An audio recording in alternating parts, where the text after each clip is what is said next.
Hyundai Starex. Anong year to, sir? 99 model. So pag light ang issue. So, test natin. Yan, may ano. So ito yung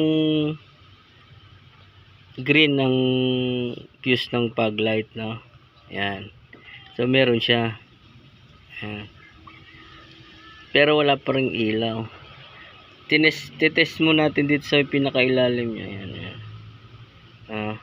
Wala siyang supply. Pero buo dito. Ayan, buo yung fuse kasi umilaw. Yan, ilaw. Kabilaan. Pero dito sa mismong ilalim niya, pinagko-connecta niya, wala. Ayan, wala. Walang ano. Yan. Wala siya. So, ibig sabihin, buo yung fuse pero hindi siya umaabot dito. May problema dito. Yan, dito niya. Itong siguro atagalan nitong fuse box na to. Hindi na umaabot dito. So lalagyan natin ng wire siya dyan para umabot. No? Para magkaroon ng pag-light. Yan, pag-light.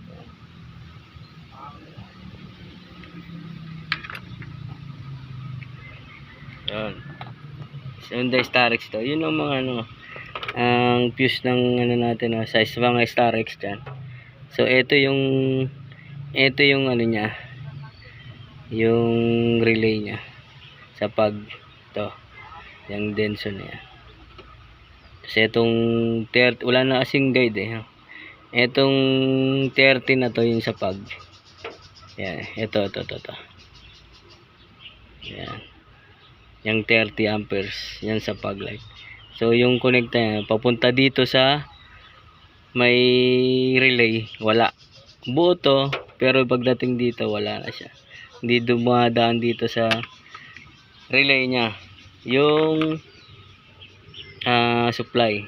So kahit i-on mo dun sa may switch niya, wala kasi walang supply na pupunta sa relay. Hindi magko-command tong relay na pailawin niya.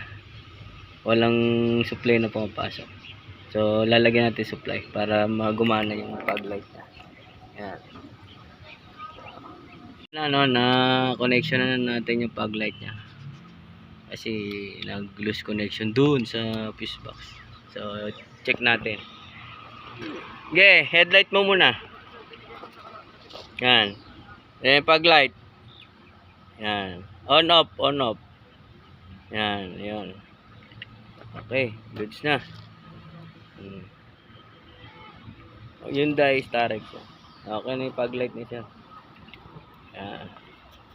Dito lang yan sa Mae Works. Yeah. Okay.